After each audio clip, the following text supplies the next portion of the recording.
Welcome to another episode of Pit Lane Parlay. I am your host, Mike Jokum. Joining me this afternoon is Sabre Cook. Sabre, first off, how are you? And thank you for joining me. I'm good. Thank you for having me.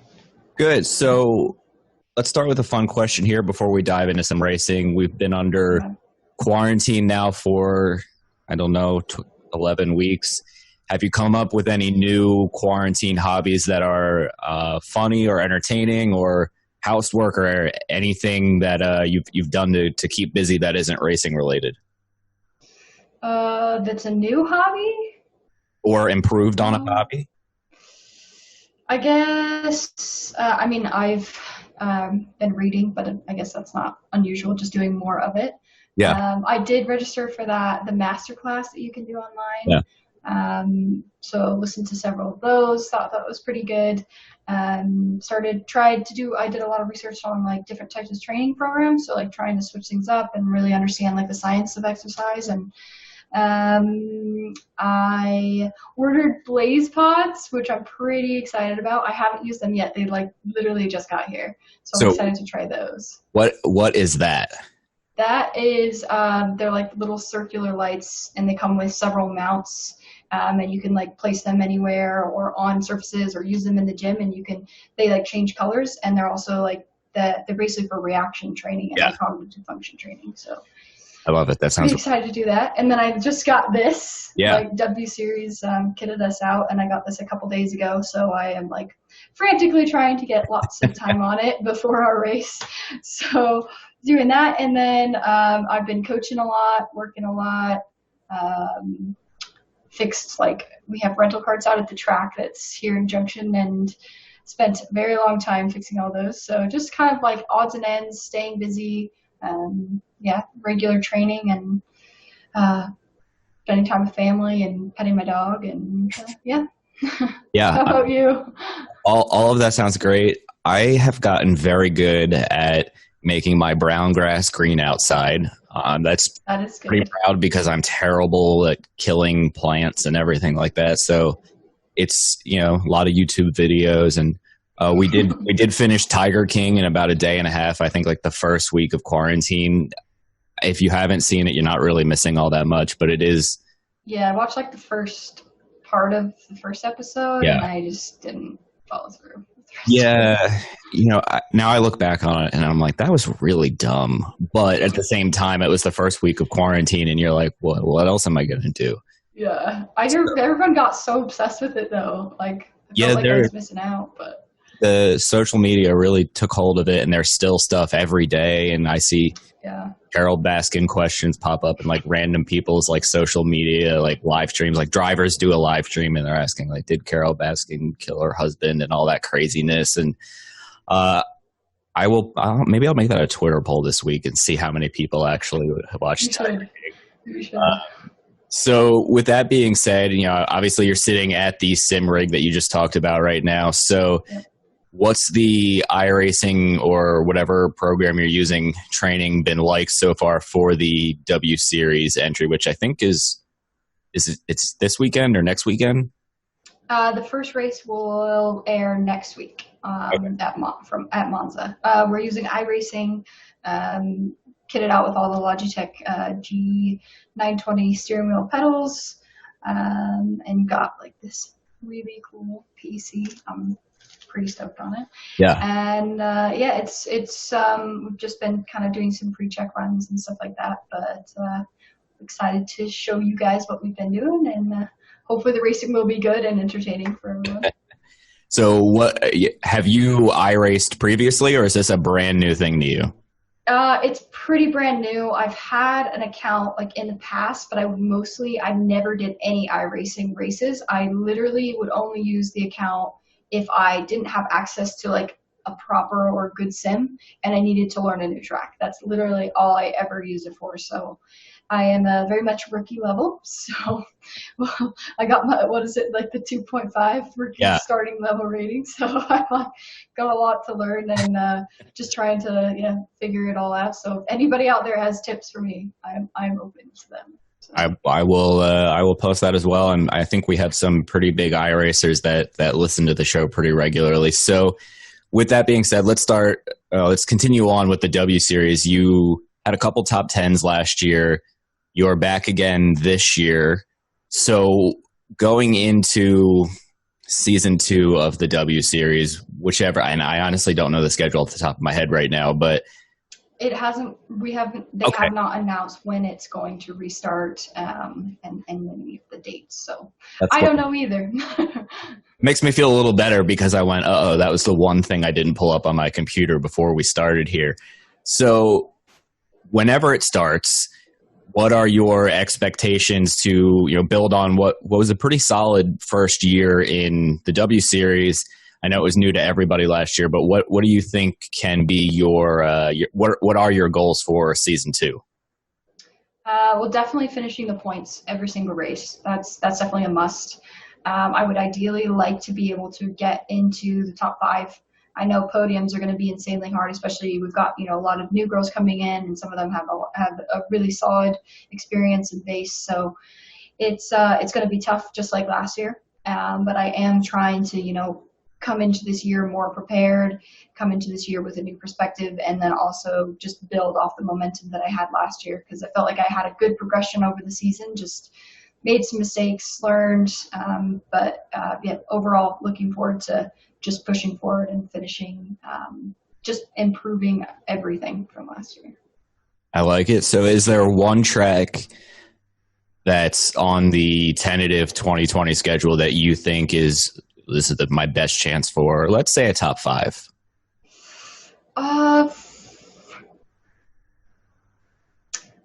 I'm not sure. Maybe I would say Norris Ring, because that I did well there last year, but I also did really good at Assen. So it's kind of hard. I feel like I won't know until we get there, but I'm planning on hoping to be competitive at all of them, not just one of them.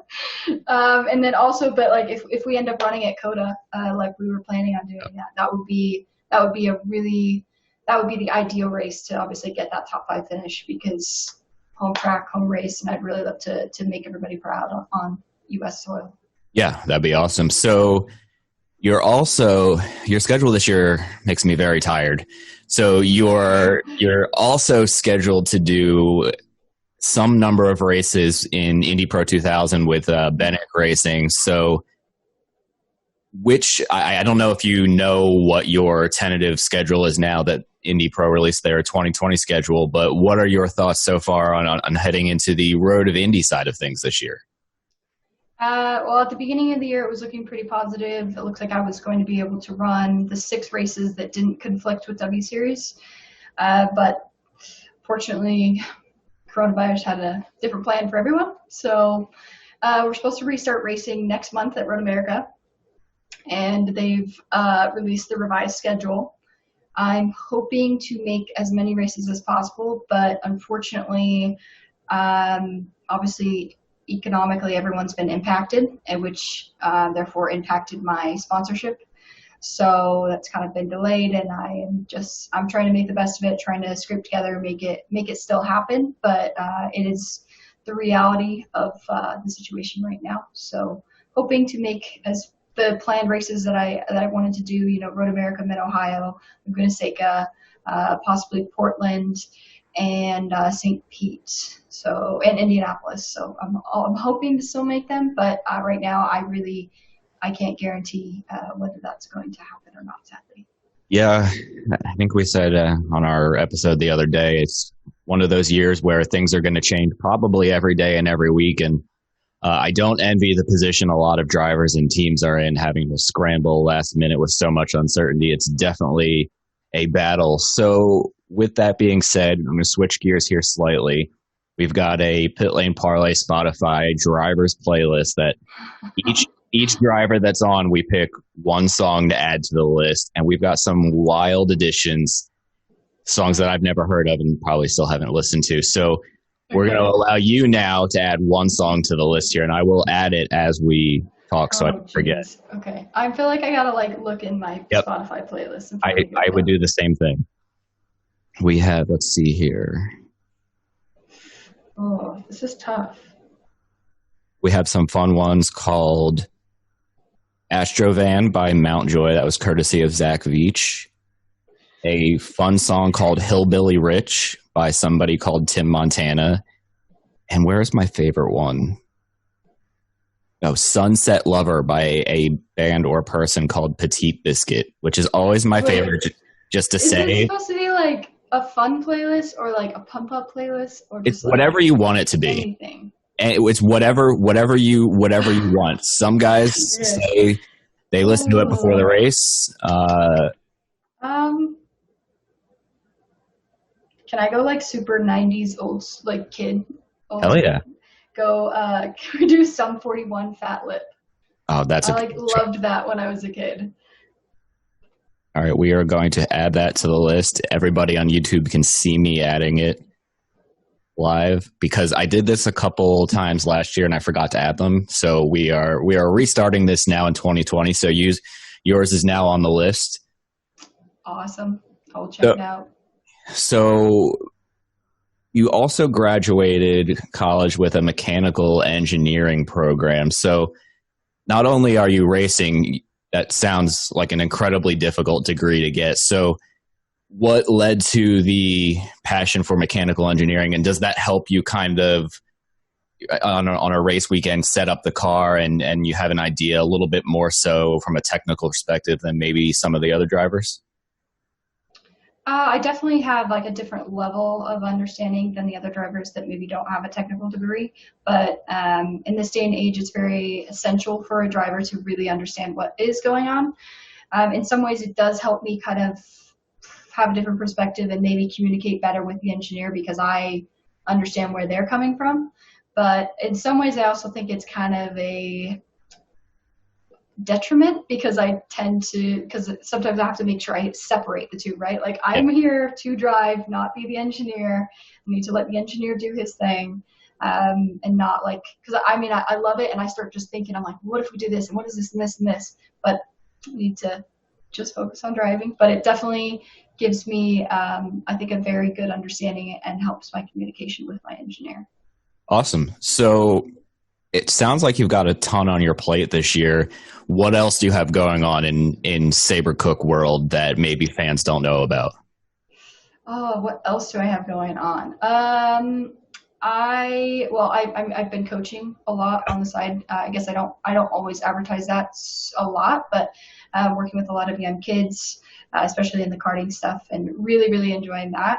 So, and then I would like to, actually, I can't announce it yet, but I want to start a charity this year. So I will get back to you guys on what that is going to be. I like it. It has to do with four-legged friends, though. So you're a winner in our books already. 2 out of 3 of the other 2 co-hosts all have animals. My dog is. Oh, he's not in the around there. No, he generally during the day he is under. He likes to sleep under my bed. Like he fits all the way underneath it. Yeah, I mean he's 14 pounds. He's not very big. He's small. Okay. But he is generally attached to my hip 24/7, and especially people who've listened to Pit Lane Parlay when it was a couple of years ago when we first started, you used to hear him in the background once in a while. And, Jess's cats you would hear, and every time, sometimes you hear Matt's cat. We left probably a month or 2 ago. Matt's cat was, so let's say it's like back behind my shoulder here. He's got one of those like cat tree things. I don't know what you call them. Oh, and I've never had a cat. So. Me either. Highly allergic in this. Both my wife and I are highly allergic, so probably not going to have a cat here. And the tree thing started like falling over as we were recording, and trying to stay silent. Oh, no. Somebody is talking, and there's like a cat tree falling down. It's really difficult, but we succeeded. I'm sure it made it like for a great blooper though. Like everyone totally loved it. Yeah, it was fantastic. So yeah, we are big animal supporters here. I think we did a donation drive for one of the charities last year. I forget, but anybody who's listening, rescue a dog. It's definitely worth it. My dog is a rescue dog. I don't know where he is right now, honestly. I'm like trying to look behind me to find him, but he's definitely not in the room. So I'm surprised now that I'm talking about him that he hasn't come barging through the door, because that's usually what happens. Anyway, we'll move on. You should have him co-host next time. Just sit next. I had him on, and I'll have to see if I can get the video. One of the IndyCar media calls yesterday, He was jumping at my leg, and I was like, all right, buddy, just come sit in my lap. And so he was like right here looking at the computer, and I got a few text messages. Is that your dog in your lap right now? I'm like, yeah. What else would it be like? I'm like, I don't have a cat. It's not a squirrel. I know he's tiny, but yeah, it's really fun having him around. He's often shows up on the Pit Lane Parlay social media as a fake co-host when we're not recording. So I'm sure he does a good job. Oh yeah, he's great. Very vocal. So with that being said, I'm looking at your accomplishments here, and you've got a lot of accomplishments in the karting world. So I hear a lot of people talk about shifter karts and kind of the challenges and difficulties with a shifter kart. So what makes a shifter kart maybe more challenging than a regular kart, let's call it? I know that's probably a terrible way of explaining it or asking the question, but and do you still get some karting in during whatever free time you might have? Yeah, definitely. I still have my shifter kart out here at the track. So whenever I didn't get to drive like very much at all last year because I was not in the States, but I did get to drive at Leconca last year, which was super cool. But so shifter kart, the reason why it's a lot harder on you physically, it has a smaller power weight ratio. So it's a lot more horsepower compared to like one that's just a single speed kart.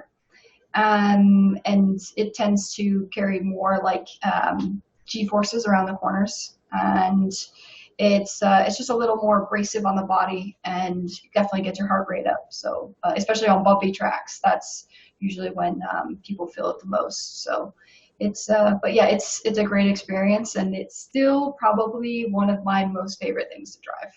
Yeah, it looks super fun. My karting experience is limited to Sarah Fisher's in Indianapolis. When I get into Indy every May, good though. It's a lot entry. It's a good entry. I think it's really fun, and I know I'm not going to be winning races when I go there. I just like to have fun with show listeners or co-hosts or whoever's able to join us at the track. Last year I got hit so hard, I think it was like in my rib, that I felt like I was like, maybe I'm too old to be doing this. And I know I'm not actually old. Matt gives me a hard time about that every episode, but it was very physical. It was a lot of fun. The bull ring oval, the banked oval was such a workout. Oh yeah, I haven't driven that, but I've seen it, and it looks. I feel like I'd get dizzy. Definitely get dizzy. Yeah, I'm pretty sure I finished 20 laps down to the two other cars I was racing with. Oh yeah, it was bad. But I got to a point, and I was racing with Mackay Stevens, who you may or may not know. He does some coaching and was in the Road to Indy a couple years ago, and another friend. And I kind of just took the outside line so I could watch them race, because that was a lot more fun watching them battle for a lead, because I knew I didn't stand a chance, and my forearm was so tired after 5 minutes, and I went, when is this race going to be over? So yeah, I bet it would be different. It would work different muscles for sure. Yeah, and I don't stay in shape like race car drivers need to, so I tired out much quicker. So wrap it up with one or two more questions here. So I'm going to go non-racing again.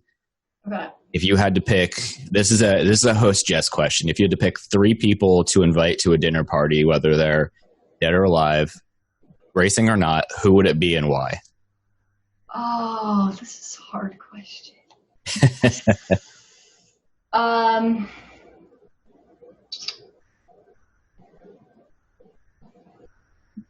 I would probably say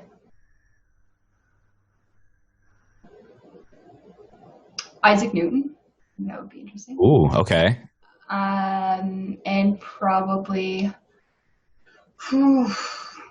that's tough. I think, Jesus. So then we know if he's real or not. I think that would be good.